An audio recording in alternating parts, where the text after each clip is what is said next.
Good afternoon, everyone. So, today we will be presenting our mini research entitled School Culture and Leadership Style. I am Julian Verde and I will be the first presenter. So, for the introduction, the overall performance, engagement, and well being of the College of Agriculture and Forestry are influenced by the leadership style and school culture of their students, their teachers, and the head or dean of the institution. Through their choices and interactions with professors and students, school leaders, especially program heads and deans, have a significant impact on the learning environment. These administrators' leadership style has a direct effect on the student achievement, instructor motivation, and the overall atmosphere of the company. In this similar vein, common values, beliefs, and practices that influence day to day operations and stakeholder relationships are reflected in school culture. Understanding the relationship between leadership conduct and school culture is crucial in higher education institutions, where a variety of expectations and problems converge. Faculty members, collaboration, risk taking, decision making, and support of student learning are greatly impacted by their leadership styles, whether they are situational, democratic, autocratic, laissez faire, or facilitative. This study looks at how deans and program heads are regarded to lead in an academic context and how it affects school culture. The study uses quantitative data and information gathered from academic leaders, instructors, and students to give an empirical basis for examining leadership styles and institutional culture. The statement of the problem: while leadership has long been identified as a key determinant of school success, many institutions still struggle with aligning leadership practices with a positive and collaborative school culture. In some schools, leadership remains overly directive or fragmented, resulting in disconnected staff, inconsistent communication, and diminished teacher morale. At the same time, at the same time, while data from the study suggests a strong prevalence of facilitative, democratic, and situational leadership styles, pockets of autocratic behavior and fragmented or balkanized culture still exist. These inconsistencies raise the following critical questions. Number one, to what extent are different leadership styles like autocratic, democratic, laissez-faire, facilitative, and situational practiced by program heads and deans as perceived by students, teachers, and the leaders themselves? Second, what patterns in school culture emerged from these leadership styles and how do they influence teacher collaboration, decision making, trust, and communication? Last, or the third one, what are the implications of mismatches between leadership style and school culture or on organizational effectiveness and student outcomes? The rationale of the study. The rationale for the study is grounded in the need to bridge the gap between leadership approaches and the cultivation of a healthy school culture. The findings indicate that while most respondents perceive leadership practices as highly facilitative, democratic, and situational, suggesting a supportive and adaptive administrative approach, there are still indicators of autocratic tendencies and fragmented cultural elements within the institution. For instance, while the overall leadership style reflects a very high extent of democratic and facilitative behavior with the mean scores above 3.7, autocratic behaviors such as close supervision and belief in reward or punishment systems also appear to be practiced to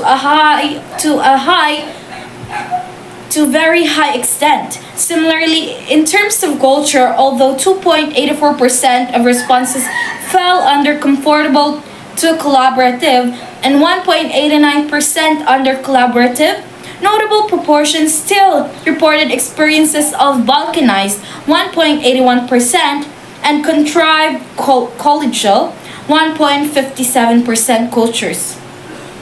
These figures suggest underlying issues in unity, trust, and authentic collaboration. Institutional progress requires an understanding of how leadership styles and school culture align or don't align. By providing a contextualized analysis of how leadership conduct affects cultural development and by offering useful advice for educational leaders looking to promote inclusive, flexible, and cooperative workplaces, this study adds to the body of current literature. So good afternoon, sir, and good afternoon, classmate. So our research design is a quantitative, descriptive, correlational research design, which is to examine the relationship between leadership style and school culture within the College of Agriculture and Forestry. It aims to describe the extent to which various leadership style, which is the autocratic, democratic, laissez-faire, facilitative, and situational, are practiced by program heads and deans as preserved by students, teachers, and the leaders themselves. So this study aims to describe how often these different leadership styles are being used by the deans and program heads. So furthermore, it investigates how this leadership style correlate with existing patterns of school culture. So the respondent of this study were the students ranging from first year to third year, teachers, and the program head from the College of Agriculture and Forestry, school year 2024 to 2025 at Central Philippine State University, DJVV San Carlos Campus. So the data gathering procedure. Data were collected through standardized survey questionnaires distributed to a purposive sample consisting of students, teachers, and dean. So we, the researcher, distributed the survey questionnaire to the students from first year to third year and also to the teacher and the dean.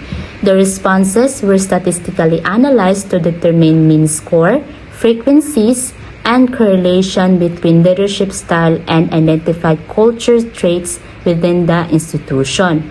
This design allows for the assessment of prevailing leadership behaviors and their impact of collaboration, trust, decision-making, and communication. Okay, so good day, sir. So today I will present the table layout for results and discussion of our mini research. So first is na the reference for descriptive interpretation for leadership table results. So na siya very low extent, which is 1 to 1.50. Low extent is 1.51 to 2.50. High extent is 2.51 to 3.50, and then the very high extent is 3.51 to 4. So the first table namon is leadership style in terms of autocratic. So as you can see na daw siya mean. So the mean is mo na siya ato ang kuhaon. So first is the autocratic na siya students, teachers, the dean or the program head, the whole, and then the descriptive interpretation. So first na siya di 3. So they have six situations. So the program head or dean supervise teachers closely to ensure they do their work. So as a student, so 3.9. So asa na mo gikuha ang 3.9? This is the atali wherein kanang all the students nga ning check sa sining kuan is then gi-add na mo siya kung pila ka students ang nin-check sa sininga survey or then the survey. So they come up for 3.9, and then the teacher is 4, the program head or dean is 4, and then the whole is 3.73. So asa na mo gikuha ang 3.73 is we add the 3.9 plus 4 plus 4, and then divide naman siya sa 3.73, which is iyang interpretation or descriptive interpretation is very high extent. So next, the program head believes it is fair to say that most teachers are lazy. So as a student is 2.82, the teacher is 3.6, the dean is 4, and then the whole is 3.47. So same process ra siya, gi-add the 3 and then divide siya sa 3, which is yung descriptive interpretation is the high extent. So same na siya gihapon 3. The next is the students na give sila 2.98, the teachers is 4, the dean is 4, and then the whole is 3.66, which is the interpretation is very high extent.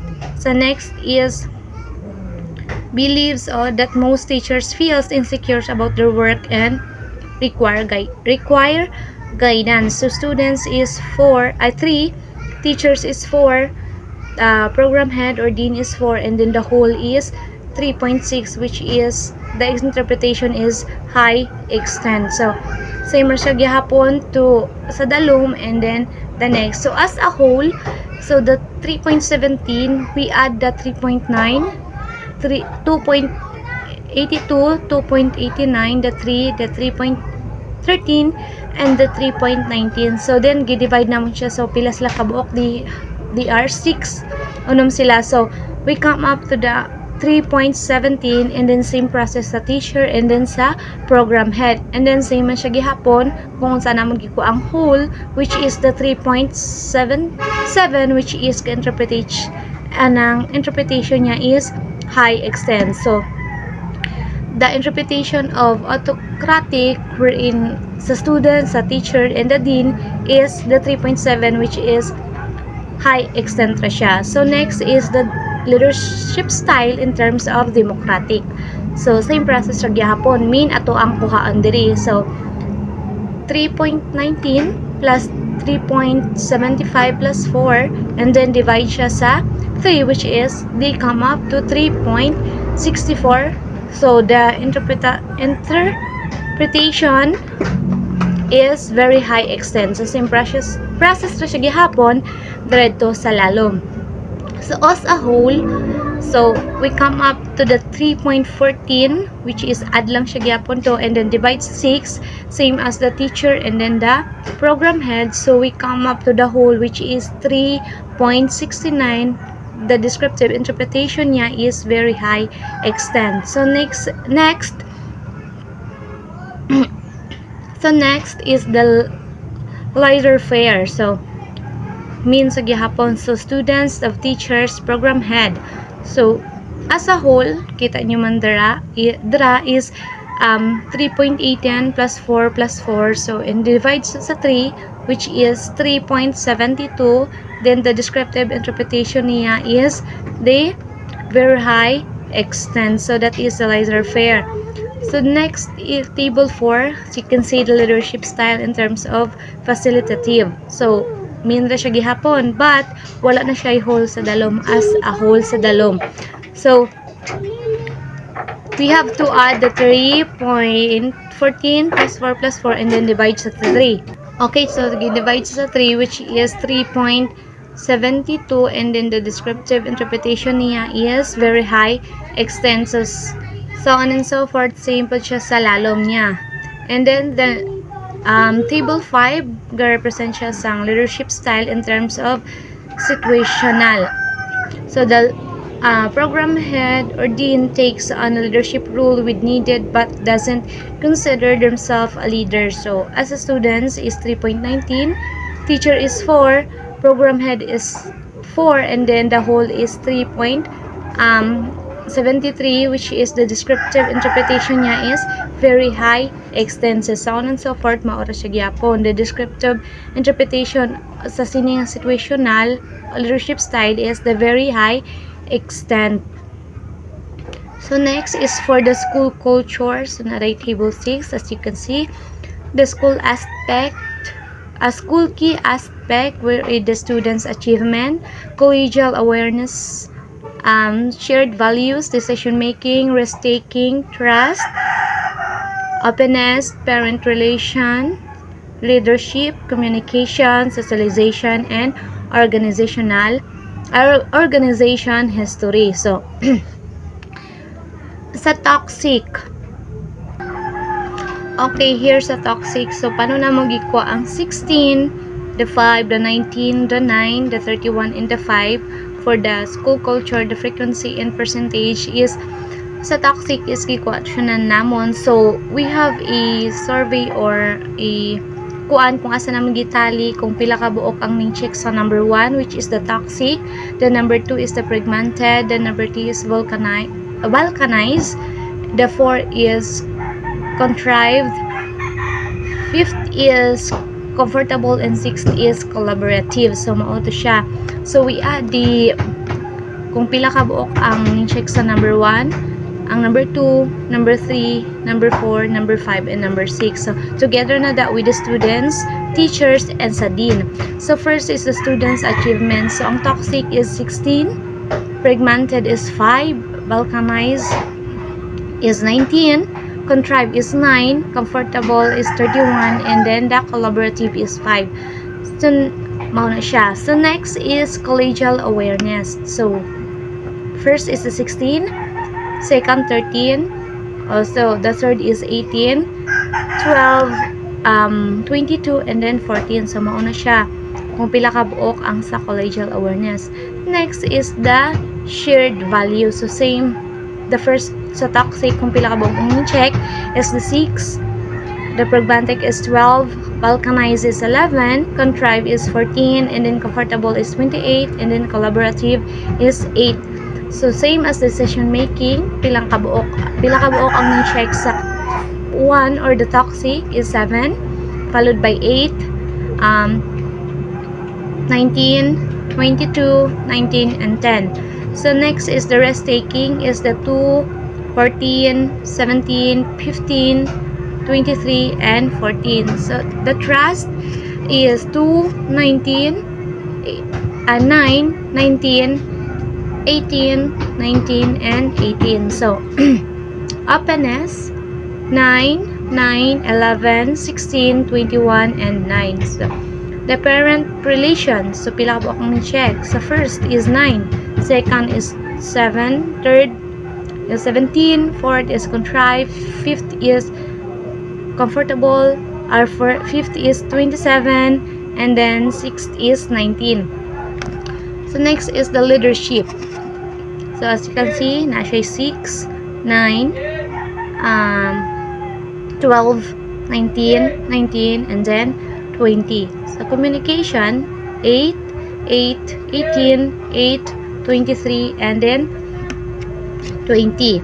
Socialization is 14, 15, 12, 10, 25, and 19. And then organization history, so nasa 8, 8, 11, 8, 27, and 23. So the total is giad namon siya all nga number 16 to 8 and then divide siya sa 12. So 12 man sila kabuok, so gi-divide sa 12, so we come up to the answer of 83. Same as the fragmented is 117, vulcanized is 184, contrived is 157, comfortable is 284, and then the collaborative is 189. So after we convert the total into the percentage wherein ang sa toxic is 0.83, pragmatic is 1.17, vulcanized is 1.84, contrived is 1.57, comfortable is 2.84, and then the collaborative is 1.89. So as a summary of this is the study examined how the program head or dean's leadership style were perceived by students, teachers, and the school principal of the College of Agriculture and Forestry. So there are 5 leadership style were examined. So mauto siya ang autocratic, democratic, laissez-faire, the facilitative, and the situational. So the finding demonstrated that all leadership style, with the exceptions of autocratic, were widely practiced. Autocratic style are widely perceived, particular among students. So overall, the dean or the program head shows flexibility and leadership with a strong preference for the democratic, facilitative, and situational approaches. So, in terms of school culture, the most prominent kind was comfortable, collaborative. So the comfortable. So as you can see ganina is na siya 28.4%. Followed by collaborative which is 18.9%, and the balkanized is 18.4%, indicating the generally pleasant learning atmosphere. However, the presence of pragmatic and toxic cultural elements, although minimal, suggested areas for improvement. So, I will give to the other presenters the conclusion and the recommendation. So, that is all. Thank you. Good day everyone, I am Vivian Zilas Poopers and I will continue our presentation of our mini research entitled The Leadership Style and the School Culture. So we have here the conclusion. So the program head or dean's leadership is generally successful and well balanced as indicated by high ratings for numerous leadership styles. So that was according to our survey to the CAF or the agriculture teachers, students, and of course, ilahang din. So the high level of democratic and facilitative leadership demonstrate a culture of shared decision-making, direction, and collaboration, which is among survey, ang results ato, it has a very high extent. So these approaches promote collaborative school culture, which is critical for institutional growth and student accomplishment.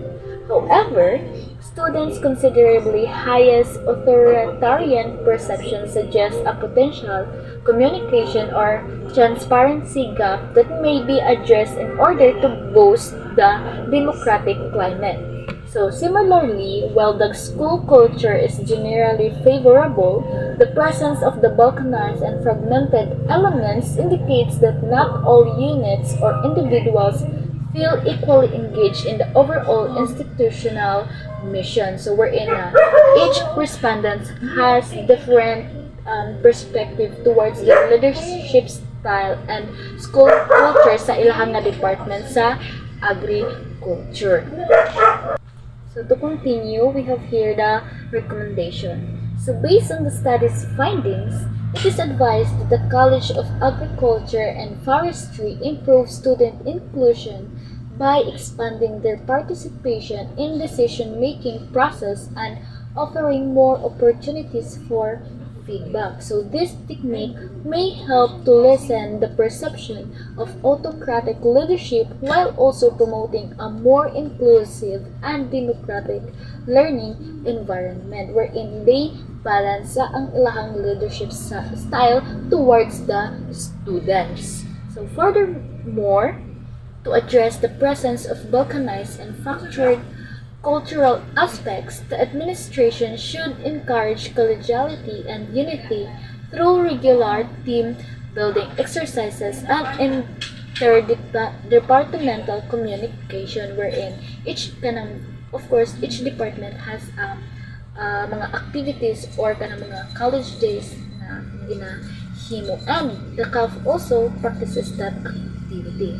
Strengthening this relationship can lead to a greater feeling of shared purpose and community at the college wherein they feel sense of belonging towards ilahang department. It is also recommended to maintain and improve existing collaborative practices by continuing to provide democratic, facilitative, and situational leadership training to current and future leaders sa ilahang school or sa ilahang students and of course sa ilahang teachers. So moreover, the administration should consider conducting periodic assessment of school culture and organizing focus group discussion to proactively identify and address areas of concern. Of course, they also address the mga concern or mga issues na ilang na Lastly, establishing a consistent feedback mechanism between students, teachers, and the administration can help ensure that leadership strategies remain responsive to the evolving needs of the college community. So that is the recommendation. So next or lastly is the appendices or the documentation during our survey to the CAF to students, and these are the pictures that we gathered during our survey towards the students from first year to third year, and some pictures didn't kanang get. It's because there is kanang lot ay teachers na wait, and of course sa teachers, all teachers and the dean kanang ay there is only one teacher that we take a photo because some the teachers didn't sugot ganit sir nga mo take me og picture. That is why kanang kuan na siya kanang blurred and gaduko ra mura na ilang gusto. And next is our during our tabulation, wherein after conducting the survey we tabulate our their responses or their of the respondents, wherein we calculate their answers na amo siyang gihimay-himay o amo siyang gitagsan-tagsan jud, and amo siyang gihan ay dito sa katong table of survey after conducting. And of course lastly the Excel data. So the respondents 1 to 81 are the students of the CAF, and the below is the dean, which is si Sir Kapuyan, and the 3 teachers full-time, and maura na siya ang gisulti dito ni Sir dito sa Agri na mga because labang teachers sa Agri is kanang mga part-timer. So mao na siya ang amuang data nga nakuha, and kanang mga numbers is ga-indicate na siya sa katong survey nga amo ang gihatag sa ilaha. And of course ang katoang instrument that we use to conduct or during the survey. But of course before me nag-conduct of survey, of course ning hatag ni og letter neto kang Sir Kapuyan, but sadly wala siya ato nga time kay FLT2, so that is why ning chat ako sa iya sir, and he agreed sad, that is why walay perma niya, but katong naa na siya na nanghid gihapon niya usap and nagsugot na siya. So that is all our presentation of our mini research of the relationship between the leadership style and the school culture of the College of Agriculture and Forestry to the students, teachers, and of course sa ilahang dean. So that is all. Thank you.